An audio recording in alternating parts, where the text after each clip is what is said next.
एक ऐतिहासिक चुनाव, ट्रंप की व्हाइट हाउस में वापसी। द 2024 यूएस प्रेसिडेंशियल इलेक्शन का अंत डोनाल्ड ट्रंप की जीत के साथ हुआ, जो 4 साल के अंतराल के बाद व्हाइट हाउस में उनकी वापसी का प्रतीक है। चुनाव पर अंतर्राष्ट्रीय समुदाय द्वारा कड़ी नजर रखी जा रही थी, जिसमें कई विश्व नेताओं ने नवनिर्वाचित राष्ट्रपति को बधाई दी। ट्रंप के विजय भाषण में अमेरिकी ताकत और वैश्विक मंच पर अमेरिकी हितों को सबसे पहले रखने की प्रतिबद्धता थी। उन्होंने उन सहयोगियों के साथ मिलकर काम करने के अपने इरादे पर जोर दिया जो एक अधिक सुरक्षित और समृद्ध दुनिया के लिए उनके दृष्टिकोण को साझा करते हैं। जैसे ही ट्रंप एक बार फिर पद संभालने की तैयारी करते हैं, दुनिया उनकी नीतिगत घोषणाओं और वैश्विक मामलों पर उनके प्रभाव का इंतजार कर रही है। शेख हसीना ने डोनाल्ड ट्रंप को उनकी चुनावी जीत पर बधाई देने में देर नहीं की। अपने बयान में हसीना ने दोनों देशों के बीच मौजूदा संबंधों को और मजबूत करने और आपसी हित के मुद्दों पर मिलकर काम करने की इच्छा व्यक्त की। प्रधानमंत्री के संदेश ने साझा मूल्यों और सामान्य लक्ष्यों पर प्रकाश डाला, जो यूएस बांग्लादेश साझेदारी को रेखांकित करते हैं।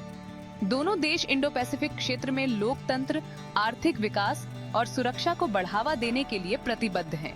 हसीना द्वारा संयुक्त राज्य अमेरिका के साथ संबंधों को मजबूत करने पर जोर ऐसे समय में आया है जब बांग्लादेश अपने वैश्विक कद को बढ़ाना चाहता है और अंतर्राष्ट्रीय मंच पर अधिक प्रमुख भूमिका निभाना चाहता है।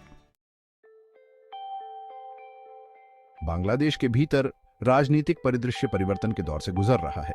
माइक्रो फाइनेंस और गरीबी उन्मूलन में अपने अग्रणी काम के लिए जाने जाने वाले यूनुस मौजूदा सरकार के मुखर आलोचक और सुशासन और सामाजिक न्याय के पैरोकार के रूप में उभरे हैं। बदलाव के लिए यूनुस के आह्वान ने कई बांग्लादेशियों के साथ प्रतिध्वनित किया है, खासकर उन युवाओं में जो अधिक न्याय संगत और समृद्ध भविष्य के लिए उत्सुक हैं। आशा और सशक्तिकरण के उनके संदेश ने आबादी के एक वर्ग को प्रेरित किया है जो यथास्थिति से मोहभंग कर चुका है और अधिक उत्तरदायी और जवाबदेह सरकार के लिए तरस रहा है।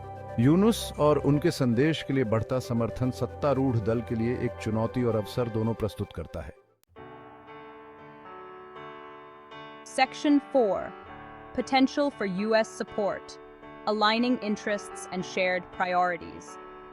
ट्रंप प्रशासन की विदेश नीति की प्राथमिकताएं, जबकि अभी भी आकार ले रही हैं, विदेशों में अमेरिकी हितों को आगे बढ़ाने और नियमों पर आधारित अंतर्राष्ट्रीय व्यवस्था को बढ़ावा देने पर ध्यान केंद्रित करने की संभावना है। दक्षिण एशिया में अपनी रणनीतिक स्थिति और अपनी बढ़ती अर्थव्यवस्था के साथ बांग्लादेश इन उद्देश्यों को आगे बढ़ाने में संयुक्त राज्य अमेरिका के लिए एक महत्वपूर्ण भागीदार प्रस्तुत करता है। इनमें व्यापार और निवेश, आतंकवाद का मुकाबला और क्षेत्रीय सुरक्षा शामिल है।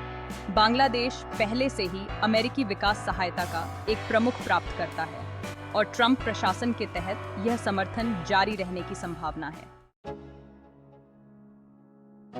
Section 5. Sheikh हसीना's path forward. Strengthening ties and navigating challenges. जैसे ही मैं इस विकसित हो रहे राजनीतिक परिदृश्य को नेविगेट करती हूँ, मुझे घरेलू दबावों को संतुलित करने की चुनौती का सामना करना पड़ता है। साथ ही संयुक्त राज्य अमेरिका जैसे प्रमुख अंतर्राष्ट्रीय भागीदारों के साथ मजबूत संबंध बनाए रखने की आवश्यकता है।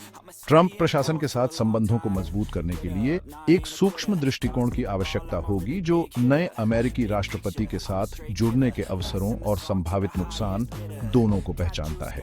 इसमें आतंकवाद से लड़ने, क्षेत्रीय स्थिरता को बढ़ावा देने और आर्थिक विकास को बढ़ावा देने के लिए बांग्लादेश की प्रतिबद्धता को उजागर करना शामिल है।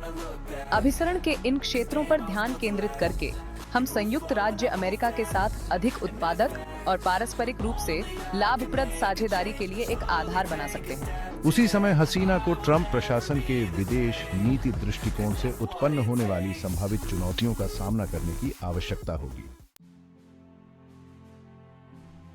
Section 6. A new chapter in US-Bangladesh relations, cooperation and shared goals. Donald Trump की व्हाइट हाउस में वापसी अमेरिका-बांग्लादेश संबंधों में एक नए अध्याय का प्रतीक है।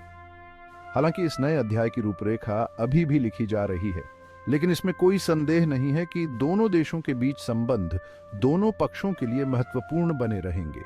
बांग्लादेश अपनी रणनीतिक स्थिति, बढ़ती अर्थव्यवस्था और लोकतंत्र के प्रति प्रतिबद्धता के साथ आने वाले वर्षों में संयुक्त राज्य अमेरिका के लिए एक मूल्यवान भागीदार बनने की अच्छी स्थिति में है। जैसे जैसे दोनों देश 21वीं सदी की जटिलताओं को नेविगेट करते हैं, साझा चुनौतियों का समाधान करने और पारस्परिक लाभ के अवसरों को जब्त करने के लिए सहयोग और संवाद आवश्यक होगा।